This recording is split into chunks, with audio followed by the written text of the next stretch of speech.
disposición de aprender. Y digo, no es solamente que nos quedemos en el conocimiento, hermanos. Se supone que entre más aprendemos, tenemos que aplicarlo más en nuestras vidas. Debe haber un cambio en nuestro comportamiento, en nuestra actitud. Y eso es lo que nos va a llevar al crecimiento espiritual. Y lógicamente, para que Dios nos llame, nos use, estemos en la lista, ¿verdad?, de Dios para los propósitos que Dios tiene en el reino. Yo siempre he dicho que la persona que más sabe debe de convertirse en la persona más humilde. Por eso es que vemos el ejemplo de Jesús, ¿verdad?, que Él era quien más sabido en esta tierra, y sin embargo siempre se comportó como una persona muy humilde. Entonces de ahí que saqué esa frase, que la persona que más sabe debe de ser la persona más humilde. Vamos a orar, hermanos. Padre, te damos gracias en el nombre de Jesús en esta hermosa mañana. Señor, tu bondad, tu misericordia en nuestra vida, rogamos que tu santa gracia sea con todos y cada uno de nosotros, Señor. Bendícenos en esta hora, abre nuestro entendimiento, nuestro corazón al conocimiento, a la revelación de tu palabra.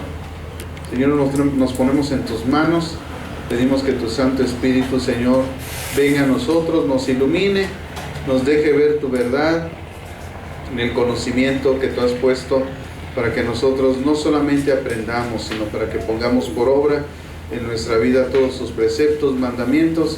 Tu gracia y misericordia sea manifestada en todos y cada uno de nosotros. Gracias, Padre, por tu amor y tu fidelidad, en el nombre de Jesús. Amén, amén, amén. Estuvimos entonces viendo, hermanos, algunos puntos importantes del libro de los Hechos. Decíamos que el libro de los Hechos es un libro de transición. Así se le llama, un libro de transición. Decíamos que su nombre original era el libro de los Actos. En los escritos antiguos, así está descrito como el libro de los Actos. Posteriormente se le dio el nombramiento del libro de Hechos.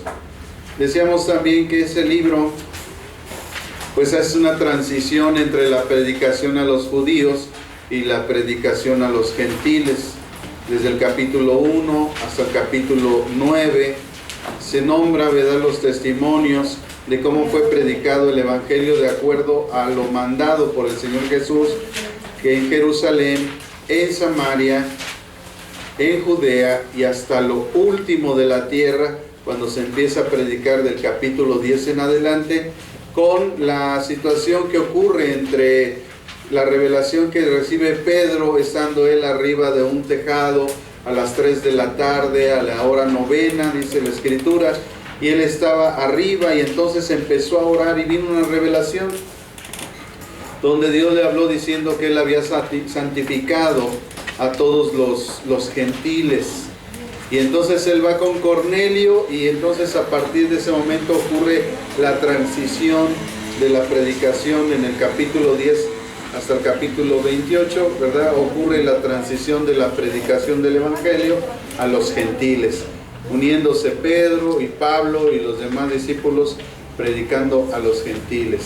Así se cumple el mandato del Señor Jesús cuando dice ir predicar en Jerusalén, en Samaria, en Judea y después hasta lo último de la tierra.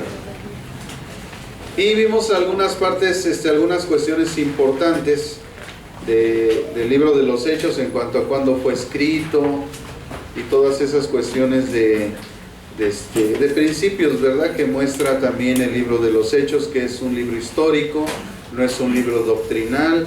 No podemos sacar doctrina de ahí, solamente tomar las experiencias, ver lo que ocurrió, cómo se formó la primera iglesia, qué características tuvo, que son las bases y fundamentos de las iglesias ahora en día.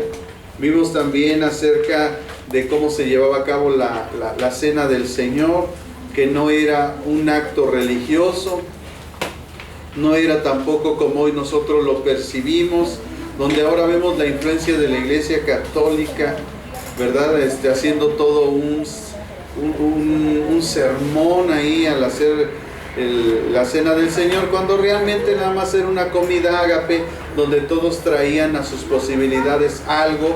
Era como lo que llamamos en México, ¿verdad? Una comida de traje, todos traían algo. Pero había gente que, pues yo traje bisteces y pues tú las tortillas, tú cómete tus tortillas, yo mis bisteces, ¿no? Entonces Pablo se enoja y les dice, ¿por qué no se esperan? Si van a comer, pues coman en su casa, pero aquí vamos a hacer un compartimiento del pan, todos que coman de todo, que beban de todo lo que se ha traído en una comunión, y eso realmente era la cena del Señor. Ahora, ¿verdad? Se ha hecho como un ritual, y que pues ahora que si el pan no es pan y si el vino no es vino, y esas cuestiones que ya vemos ahí claramente la influencia de la iglesia romana. Pero después del libro de los Hechos, pues lógicamente viene uno de los libros más importantes en las Escrituras, si no es que más, en el ambiente doctrinal. La carta a los Romanos es un libro doctrinal. Aquí sí podemos nosotros sacar doctrina, enseñanzas, ¿verdad?, que nos lleven a afirmar nuestra doctrina. Todos sabemos que la carta a los Romanos es la columna vertebral del Evangelio. Aquí están escritas las principales doctrinas. Comienza desde el capítulo 1, todas las principales doctrinas del Evangelio, hasta el capítulo 8. A partir del 9, 10 y 11 vemos el propósito de Dios con el pueblo de Israel, y después del 12 al 16 pues vemos cómo se debe de vivir la vida cristiana. Dentro de las principales doctrinas pues vemos el pecado, la gracia, la misericordia, la justicia. Vemos también lo que es el pecado, la maldad. Vemos cómo la decadencia del ser humano vino a este mundo. Habiendo conocido a Dios, no le honraron, no le glorificaron ni le dieron gracias, sino que se envanecieron sus corazones y su entenebrecido corazón. Como Pablo describe, hermanos, la decadencia del ser humano. Así es que hoy vamos a estar analizando, hermanos, un exégesis de la carta a los Romanos. Una de las mejores cartas. Yo les recomiendo que la lean mucho, que traigan pausas, que analicen. Y Pablo empieza desde el capítulo 1 con lo que es el Evangelio. Dice que el Evangelio es de Dios, no es de invención humana, a alguien se le ocurrió. No, el Evangelio comienza Pablo diciendo que es de Dios en el capítulo 1. También dice que el Evangelio habla del Señor Jesucristo. Entonces, cuando alguien nos habla otro evangelio y no nos habla del Señor Jesucristo, como ocurre con las sectas, los mormones, los testigos de Jehová, ellos no traen el evangelio porque no hablan de Jesucristo. Dice también que este evangelio era una promesa dada por los profetas. Y también dice que el evangelio es poder de Dios y tiene un propósito. Dice, para salvación. ¿A quién? A todo aquel que cree. Inmediatamente después empieza el apóstol Pablo a hablar sobre la decadencia del ser humano y la pecaminosidad. Entonces, lo que primeramente nosotros tenemos que ver es que probablemente la carta más importante de la teología paulina pues es la carta a los Romanos. La teología en base al bosquejo es muy importante.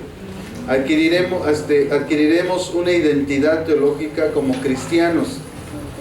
De los 27 libros del Nuevo Testamento, la carta a los Romanos se considera una teología sistemática de la salvación. ¿Por qué decimos teología sistemática? Porque está completamente organizada.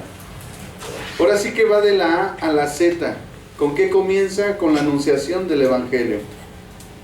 Con la anunciación del siervo de Dios que trae la palabra, Pablo, apóstol de Jesucristo por la voluntad de Dios, en el Evangelio, y entonces comienza con esas palabras. Y así empieza de una forma sistemática, organizada, todas las principales doctrinas que nosotros debemos de predicar.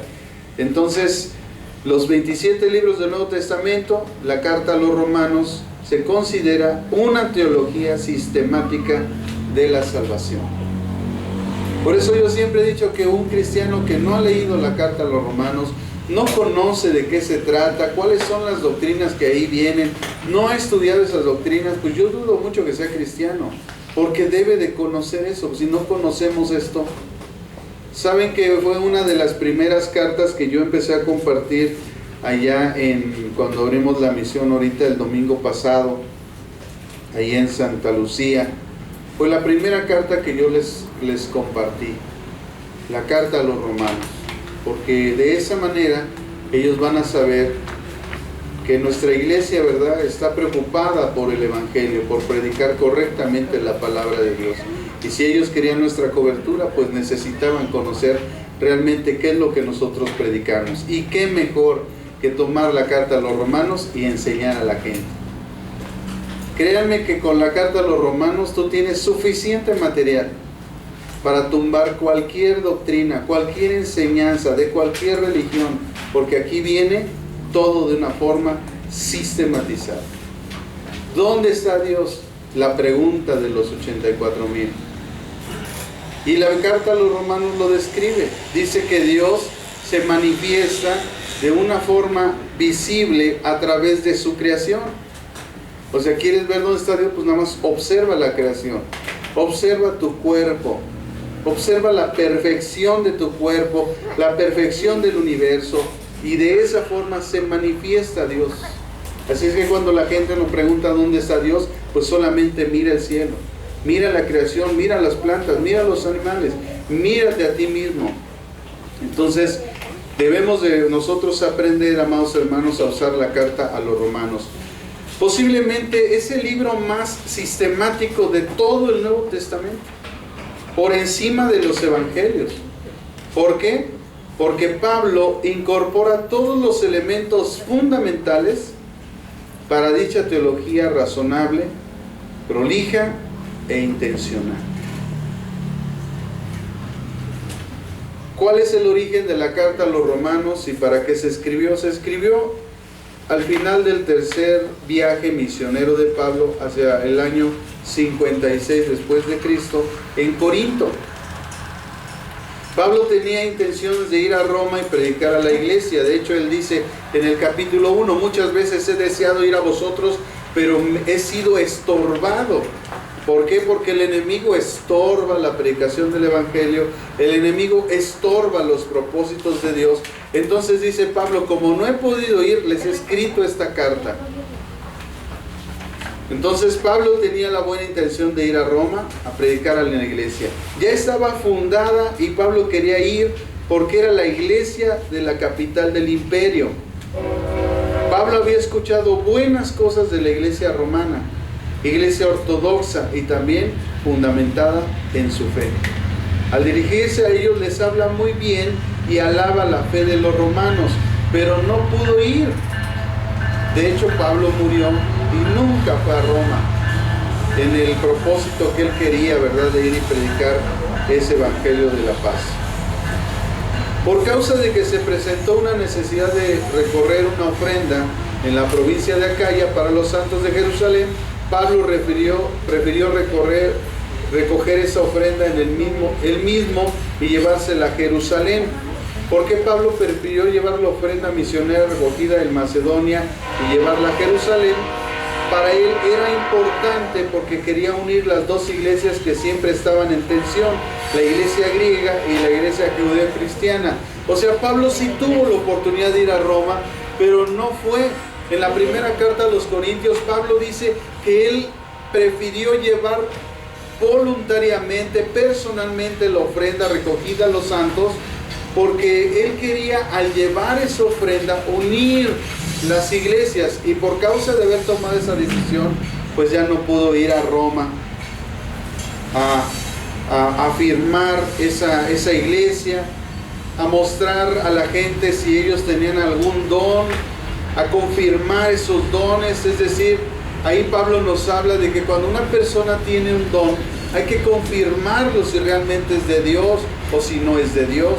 Como los famosos dones de la profecía, que la gente de repente se para en la iglesia y como que está en un éxtasis, y así dice Dios, y empiezan a hablar. Cuidado, porque esa puede ser adivinación.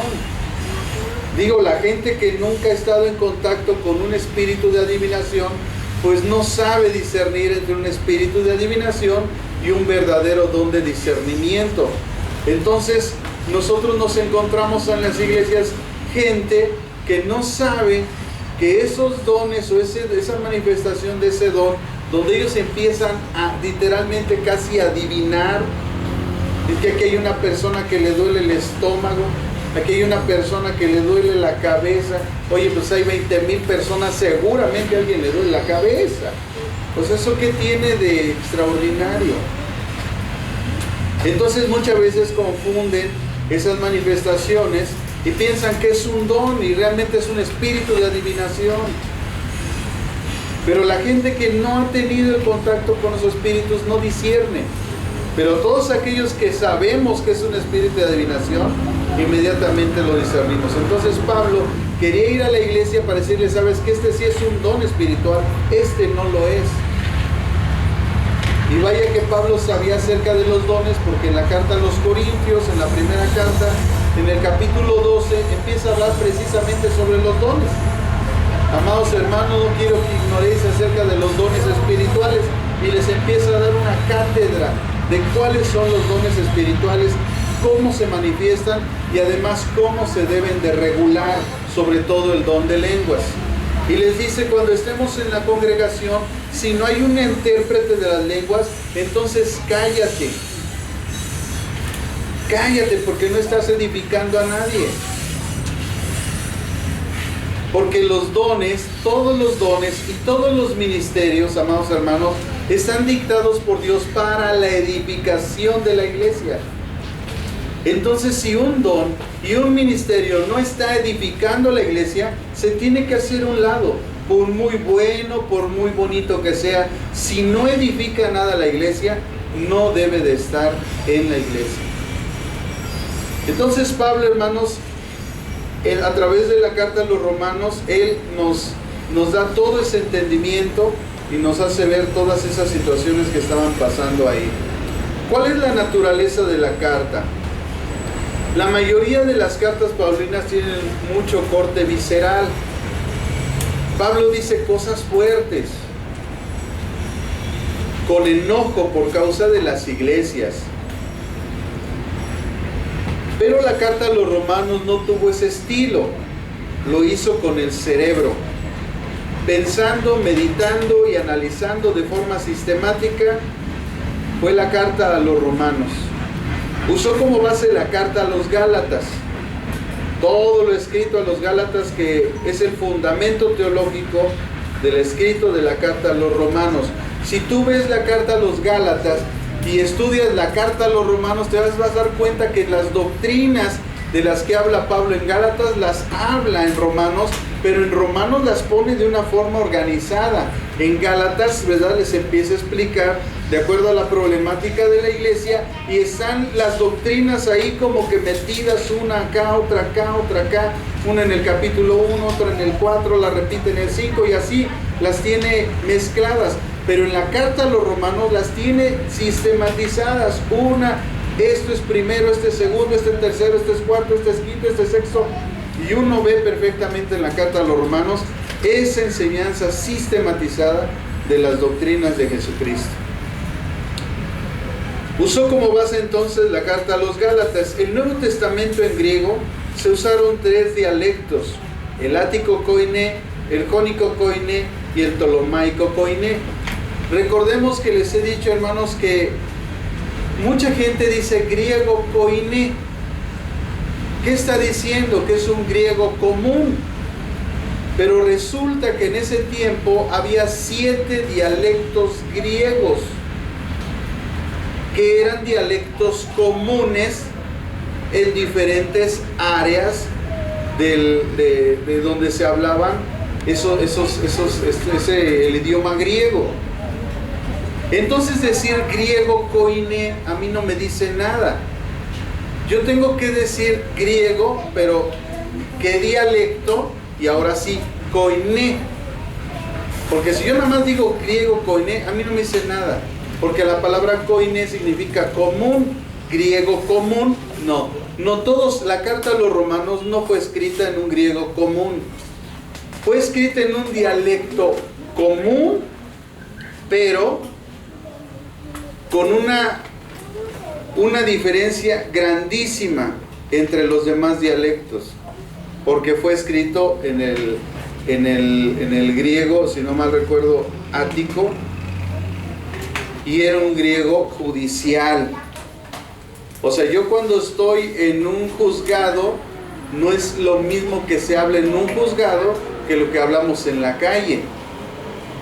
Entonces es común un griego judicial en el cual se escribió la carta a los romanos, y de ahí que dicen que quien estaba escribiendo la carta a los romanos pues era una persona que era muy conocedora de las leyes.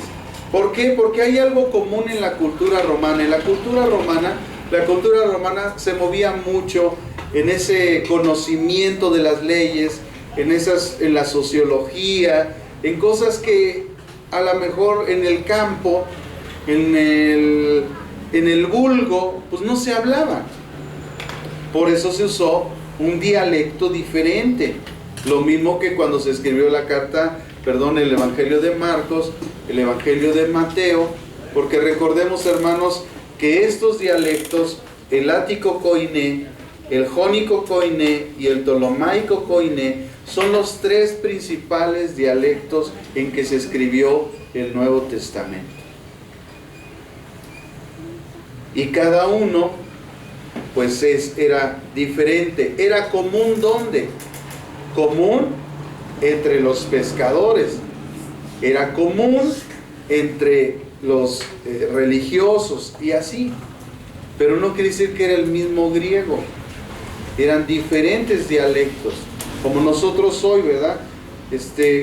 Están los jóvenes en la calle y llegas, ¿qué tranza, carnal? Y ya sabe qué le estás diciendo. Pero llegas con una familia y ¿cómo están? Buenas tardes, cambia.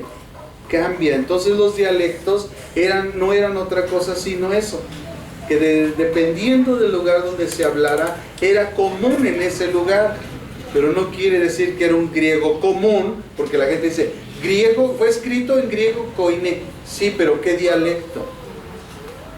Porque lo único que me está haciendo un griego común, pues sí, pero los griegos comunes que había no era el mismo en el sistema legal que en el vulgo, en la calle, no era el mismo. Entonces es importante que nosotros conozcamos esto acerca de la escritura del Nuevo Testamento y de los dialectos en los que se escribieron. Lógicamente esta es una materia de la lingüística. Lógicamente que gente que no estudia la lingüística pues no va a saber por qué de los dialectos y simplemente va a decir griego koiné. Pero una persona que estudia la lingüística, que va más allá de lo normal y común en la teología, pues va a entender que se hablaban diferentes dialectos y que en diferentes dialectos griegos se escribió el Nuevo Testamento. Y de esa manera nuestro conocimiento es más amplio. De esa manera nosotros podemos demostrar que tenemos un conocimiento más amplio. Pero el único libro del Nuevo Testamento que se escribió en griego ptolomaico, koiné, fue Romanos. Entonces no fue ático, ¿verdad? Fue ptolomaico. No había leído esta parte. Entonces es ptolomaico. Fue un griego legal.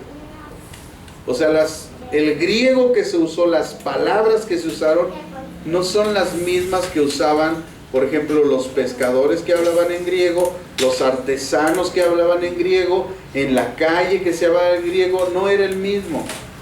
Eran diferentes palabras. El griego ptolomaico fue un griego jurídico, un griego inventado, hablado por uno de los 4 generales de Alejandro el Grande, Ptolomeo. Por eso se llama griego ptolomaico, porque fue diseñado este griego por Ptolomeo, uno de los 4 generales de Alejandro el Grande. Pero Ptolomeo era un jurista, un hombre de letras, por eso su griego era mucho mejor, más sistematizado. El tolomaico era un griego que se usaba en las cortes, un griego depurado. Pablo usó de picardía para desbaratar la ley y la dirige a los romanos. Por la cultura general sabemos entonces que los romanos son los padres del derecho civil. O sea, si de alguien empezó por primera vez a diseñar leyes, fueron los romanos.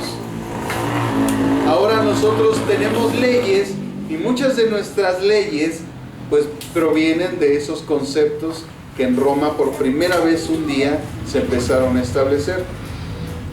Pablo sabía que desbarataría la ley a los padres del derecho, por lo que les escribió así en tolomaico, en su dialecto, en su idioma, en su forma, para que pudieran ellos interpretar y conocer los principios de Dios, los principios de las doctrinas de Jesucristo en su mismo idioma, en su forma de hablar. Es así como nosotros cuando vamos con gente, le hablamos de acuerdo al tipo de gente a la que vamos a hablar, ¿verdad? Si yo voy a un reclusorio, pues no me voy a parar así, muy formal, y voy a echar un rollo porque ni caso me van a hacer.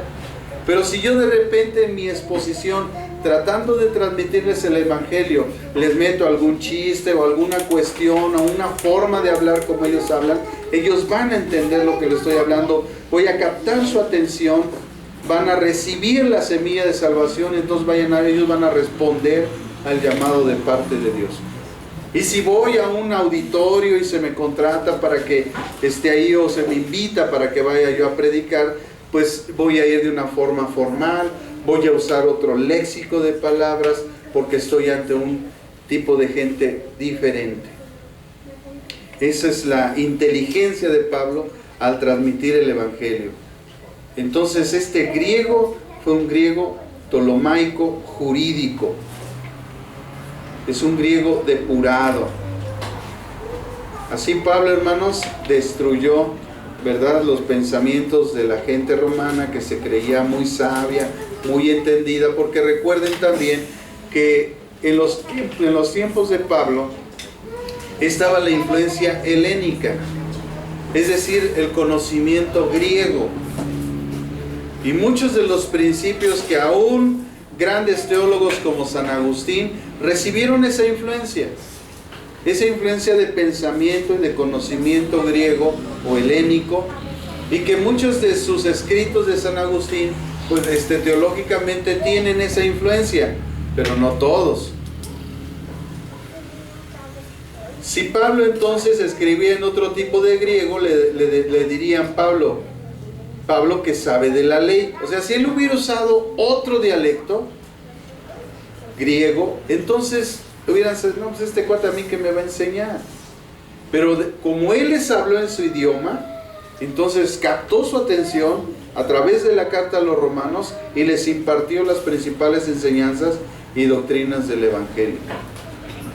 Así ganó autoridad ante los romanos, que al leer la carta sabrían que Pablo conocía de leyes. Sin embargo, aunque el autor fue Pablo, de la carta le escribió Tercio, como la carta misma lo dice, capítulo 16, Tercio, su amanuense. Recuerden que en esa época había amanuenses, era gente que mientras, ¿verdad?, Pablo estaba encarcelado, atado de brazos y de pies, pues el amanuense estaba ahí y Pablo estaba dictando y el amanuense estaba escribiendo.